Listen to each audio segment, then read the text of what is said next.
നിങ്ങളുടെ പഠനാനുഭവത്തെ കരുത്തുറ്റതാക്കാൻ NAAC അക്രഡിറ്റേഷനിൽ A++ കരസ്ഥമാക്കിയ മൂവാറ്റുപുഴ നിർമ്മല കോളേജിൽ 2025-26 അധ്യയന വർഷത്തെ അഡ്മിഷൻ ആരംഭിച്ചിരിക്കുന്നു. CPI ആവോലി ലോക്കൽ സമ്മേളനത്തിന്റെ ഭാഗമായി പ്രകടനവും പൊതുസമ്മേളനവും സംഘടിപ്പിച്ചു. നിയമസഭാ ഡെപ്യൂട്ടി സ്പീക്കർ ചിറ്റയം ഗോപകുമാർ പൊതുസമ്മേളനം ഉദ്ഘാടനം ചെയ്തു. CPI 25ാമത് പാർട്ടി കോൺഗ്രസിന് മുന്നോടിയായുള്ള ആവോലി ലോക്കൽ സമ്മേളനത്തിന് സമാപനമായി. സമ്മേളനത്തിന്റെ ഭാഗമായി മാവൻ ചുവടിൽ നിന്ന് ആരംഭിച്ച പ്രകടനം ആനിക്കാട് സമാപിച്ചു.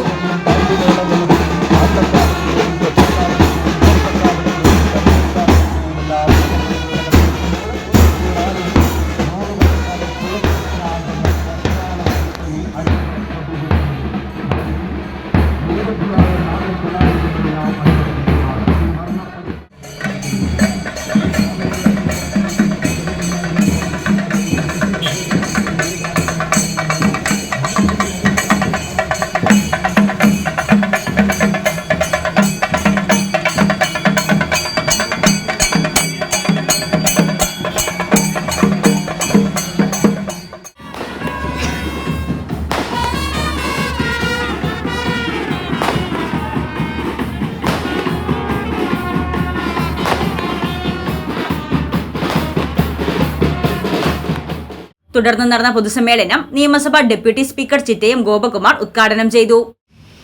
നമ്മുടെ രാജ്യം വല്ലാത്ത ഒരു പ്രതിസന്ധിയിലൂടെയാണ് കടന്നുപോയിക്കൊണ്ടിരിക്കുന്നത്. രാജ്യത്തിന്റെ ബഹുസ്വരതയെ, മതനിരപേക്ഷതയെ തകർത്തുകൊണ്ട് വർഗീയ ധ്രുവീകരണം നടത്തി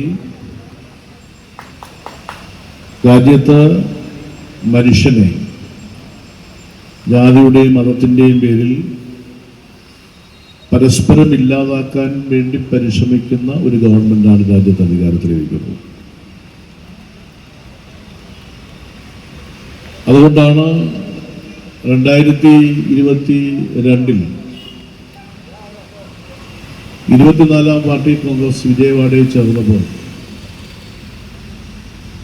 നമ്മളെടുത്ത രാഷ്ട്രീയ പ്രമേയം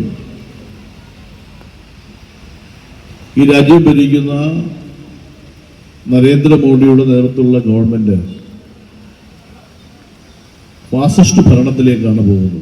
പാർട്ടിയുടെ മുതിർന്ന നേതാക്കളെ ചടങ്ങിൽ ആദരിച്ചു. സംഘാടക സമിതി ചെയർമാൻ KB നിസാർ അധ്യക്ഷത വഹിച്ച സമ്മേളനത്തിൽ കൺവീനർ MK അജി, CPI ജില്ലാ എക്സിക്യൂട്ടീവ് അംഗം KA നവാസ്, മണ്ഡലം സെക്രട്ടറി ജോളി പൊട്ടയ്ക്കൽ, AISF ജില്ലാ secretary Govindas Kunnumpuram, Anikkad branch secretary VS Anas തുടങ്ങിയവർ പ്രസംഗിച്ചു. തുടർന്ന് ഗാനസന്ധ്യയും അരങ്ങേറി. News desk Muvattupuzha news. അഹല്യയിലെ വിദഗ്ധരായ ഡോക്ടർമാരുടെ ചികിത്സ കൊണ്ട് എനിക്ക് എന്റെ കാഴ്ചശക്തി പൂർണ്ണമായും തിരിച്ചു കിട്ടി. ഇപ്പൊ എനിക്ക് ഈസിയായി വായിക്കാം. നേത്ര സംരക്ഷണത്തിന് നമ്മുടെ Ahalya. Ahalya foundation eye hospital, കേരളത്തിൽ എല്ലായിടത്തും.